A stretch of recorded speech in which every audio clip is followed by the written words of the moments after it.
कभी सोचा है हम सीखते कैसे हैं? मतलब कोई नई भाषा हो, मैथ का कोई मुश्किल सवाल या फिर बस साइकिल चलाना। ये सब हमारे दिमाग में आखिर जाता कैसे है और फिर टिका कैसे रहता है? ये सवाल काफी बड़ा है ना। तो आज चलिए कुछ ऐसे ही दिलचस्प आइडियाज को समझते हैं जो इस पूरी प्रोसेस को एक्सप्लेन करने की कोशिश करते हैं। तो ये सब कुछ आकर रुकता है एक बहुत ही बेसिक सवाल पर। क्या सीखने वाला एक खाली बर्तन है जिसे बस भरना है, या एक आग है जिसे सिर्फ जलाने की जरूरत है? सीखने को लेकर जितनी भी बड़ी बड़ी बहस हुई है ना, वो सब यहीं से शुरू होती हैं। अब इससे पहले कि हम आगे बढ़ें, एक चीज जल्दी से समझ लेते हैं। ये लर्निंग थ्योरी या सीखने का सिद्धांत आखिर है क्या?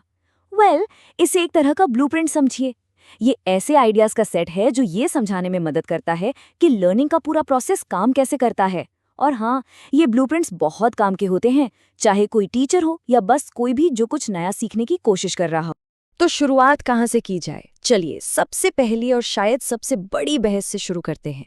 सवाल ये है, क्या हम एक कोरी स्लेट, मतलब एक ब्लैंक स्लेट की तरह पैदा होते हैं, या फिर हमारे अंदर दुनिया को समझने की कोई पहले से मौजूद क्षमता होती है? इस बहस में एक तरफ है जॉन लॉक, सदियों पहले के एक फिलोसोफर। उनका आइडिया बहुत पावरफुल था। वो मानते थे कि हम सब बिना किसी ज्ञान के पैदा होते हैं, एकदम खाली। उनके हिसाब से हमारी जिंदगी और हमारे अनुभव, जो कुछ भी हम देखते, सुनते या महसूस करते हैं, वही हमारे दिमाग पर लिखते हैं। मतलब सारा का सारा ज्ञान पूरी तरह से बाहर से आता है। लेकिन फिर आए जीन पियाजे, और उन्होंने इस पूरे आइडिया को आप कह सकते हैं सिर के बल खड़ा कर दिया। उन्होंने कहा, नहीं, एक मिनट रुकिए, बच्चे सिर्फ बैठे बैठे ज्ञान सोखने वाले स्पंज नहीं होते। पियाजे के लिए बच्चे छोटे साइंटिस्ट की तरह हैं, जो एक्टिव होकर दुनिया को एक्सप्लोर करते हैं और अपनी समझ खुद बनाते हैं। तो देखिए, ये दो एकदम अलग अलग विचार हैं। एक तरफ लॉक, जो मानते थे कि ज्ञान हम पर बाहर से आता है, थोपा जाता है। दूसरी तरफ पियाजे, जो मानते थे कि हम ज्ञान को खुद बनाते हैं। अब ये सुनने में शायद छोटा सा फर्क लगे, लेकिन यकीन मानिए, ये एजुकेशन को देखने का हमारा पूरा नजरिया ही बदल देता है। पर एक मिनट, क्या लर्निंग सिर्फ हमारे दिमाग के अंदर की ही बात है? हमारे समाज का, हमारी संस्कृति का क्या? चलिए अब दिमाग के अंदर से थोड़ा बाहर निकलते हैं और देखते हैं कि हमारे आसपास की दुनिया हमारे सीखने के तरीके पर कैसे असर डालती है। यहाँ पर आते हैं एल्बर्ट बंडूरा। उनका आइडिया बहुत सिंपल लेकिन जबरदस्त था। वो कहते हैं कि हम सिर्फ करके नहीं, बल्कि दूसरों को देख कर भी सीखते हैं। मतलब सीखने के लिए हर बार खुद कुछ करने की जरूरत नहीं है।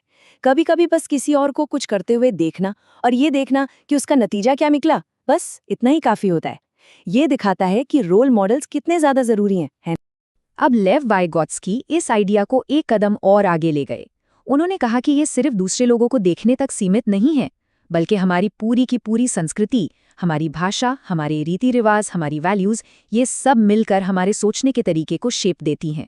उनके लिए सीखना असल में हमेशा एक कल्चरल एक्ट होता है। ठीक है, तो हमने बाहरी दुनिया के असर की बात तो कर ली, लेकिन हमारे अंदर क्या चल रहा है? वो कौन सी चीज है जो हमें सीखने के लिए पुश करती है, मोटिवेट करती है? चलिए अब मोटिवेशन की साइकोलॉजी में थोड़ा गहरा उतरते हैं। इस फील्ड में कैरल ड्वेक का काम गेम चेंजर रहा है। उन्होंने माइंडसेट पर जो रिसर्च की, उसने इस पूरी बातचीत का रुख ही मोड़ दिया।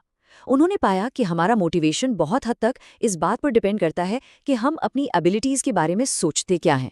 क्या हमें लगता है कि हम जैसे हैं वैसे ही रहेंगे, या हमें ये विश्वास है कि हम बदल सकते हैं और बेहतर बन सकते हैं? और मजे की बात पता है क्या है?